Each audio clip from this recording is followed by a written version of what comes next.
শেখ হাসিনা দেশে ফেরা নিয়ে বক্তব্য দেওয়ার পর থেকে বিষয়টি অনেকের কাছেই রাজনৈতিক স্ট্যান্ডবাজি মনে হলেও বাস্তবতার দেয়ালভেদ করে যদি তিনি দেশে ফেরেন তবে তার বিরুদ্ধে আইনি প্রক্রিয়া কী হবে এবং তার পরিণতি এখন বড় প্রশ্ন।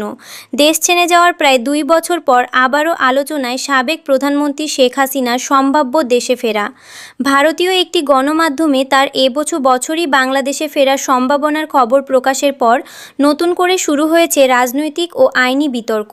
তবে প্রশ্ন একটাই, শেখ হাসিনা দেশে ফিরলে কি হবে? আন্তর্জাতিক অপরাধ ট্রাইব্যুনালের মৃত্যুদণ্ড ও পলাতক আসামি হিসেবে তিনি কি সরাসরি গ্রেফতার হবেন নাকি আত্মসমর্পণের পর আপিলের সুযোগ পাবেন? এ বিষয়ে ভিন্নমত রয়েছে আইন বিশেষজ্ঞদের মধ্যে। যদিও আইন প্রক্রিয়া নিয়ে কিছু বিষয়ে মিলও দেখা যাচ্ছে। সম্প্রতি ব্রিটিশ গণমাধ্যম বিবিসি বাংলায় প্রকাশিত এক প্রতিবেদনে বলা হয়েছে, 24 জুলাই আগস্ট গণ অভ্যুত্থানের সময় সংগঠিত মানবতাবিরোধী অপরাধের মামলায় আন্তর্জাতিক অপরাধ ট্রাইব্যুনাল শেখ হাসিনা ও সাবেক স্বরাষ্ট্রমন্ত্রী আসাদুজ্জামান খান কামালকে মৃত্যুদণ্ড দেয়। রায় ঘোষণার সময় শেখ হাসিনা পলাতক থাকায় তার বিচার হয়েছে অনুপস্থিতিতেই। আন্তর্জাতিক অপরাধ ট্রাইব্যুনালের চিফ প্রসিকিউটর মোহাম্মদ আমিনুল ইসলাম বলেছেন, শেখ হাসিনার দেশে ফিরতে আইনগত কোনো বাধা নেই। তিনি চাইলে নিজেই দেশে এসে ট্রাইব্যুনালে আত্মসমর্পণ করতে পারেন। আবার ভারত বাংলাদেশের প্রত্যর্পণ চুক্তির আওতায় ফিরিয়ে আনার সুযোগও রয়েছে।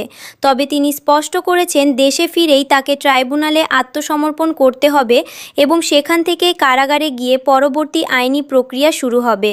আইনজীবী রুমিন ফারহানাও একই মত দিয়ে বলেছেন, শেখ হাসিনা দেশে ফিরলে সাধারণ ফৌজদারি কার্যবিধির নিয়মেই আত্মসমর্পণ ও বিচার প্রক্রিয়া চলবে। তবে জ্যেষ্ঠ আইনজীবী মঞ্জিল মোর্শেদের মতে, বাস্তবে সবচেয়ে বড় বাধা হতে পারে বৈধ ভ্রমণ নথি। সরকার তার লাল পাসপোর্ট বাতিল করায় দেশে ফিরতে হলে ট্রাভেল পাস প্রয়োজন হবে। সেই অনুমতি সরকারের হাতে। আর ট্রাভেল পাস নিয়ে দেশে ফিরলেই গ্রেফতারি পরোয়ানার কারণে তাকে আটক করা হবে। এদিকে আপিলের নির্ধারিত 30 দিনের সময়সীমা পেরিয়ে গেলেও আপিলের সুযোগ পুরোপুরি শেষ হয়ে যায় না বলে মত দিয়েছেন আইন বিশেষজ্ঞরা। জ্যেষ্ঠ আইনজীবী শাহাদিন মালিক বলেন, বাংলাদেশের আদালতে বিলম্বিত আপিল গ্রহণের একাধিক নজির রয়েছে। সংবিধানের 104 অনুচ্ছেদের অধীনে আপিল বিভাগ সম্পূর্ণ ন্যায় বিচারের স্বার্থে এমন আবেদন গ্রহণ করতে পারে। আইনজীবীদের মতে, শেখ হাসিনা দেশে ফিরে আত্মসমর্পণ করলে প্রথমেই বিলম্বিত আপিলের অনুমতি চাইতে পারবেন। আদালত সেই আবেদন গ্রহণ করলে মৃত্যুদণ্ডের রায় কার্যকর হওয়া আপাতত স্থগিত থাকতে পারে এবং এরপর শুরু হবে মূল আপিলের শুনানি। অন্যদিকে শেখ হাসিনার অনুপস্থিতিতে বিচার ও মৃত্যুদণ্ডের রায় নিয়ে আগে উদ্বেগ জানিয়েছিল জাতিসংঘ ও কয়েকটি আন্তর্জাতিক মানবাধিকার সংস্থা। পরে একটি বিদেশি ল ফার্মের মাধ্যমে ট্রাইব্যুনালে পাঠানো এক চিঠিতে বিচার প্রক্রিয়াকে আন্তর্জাতিক আইনের পরিপন্থী বলেও দাবি করা হয়। যদিও চিফ প্রসিকিউটরের দাবি, ওই ল ফার্মের অস্তিত্বের কোনো নির্ভরযোগ্য তথ্য তারা খুঁজে পাননি।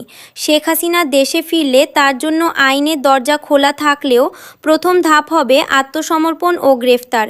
এরপর আদালতের সিদ্ধান্তের উপরেই নির্ভর করবে তার আপিল গ্রহণ হবে কিনা এবং পরবর্তী বিচারিক প্রক্রিয়া কোন পথে এগোবে।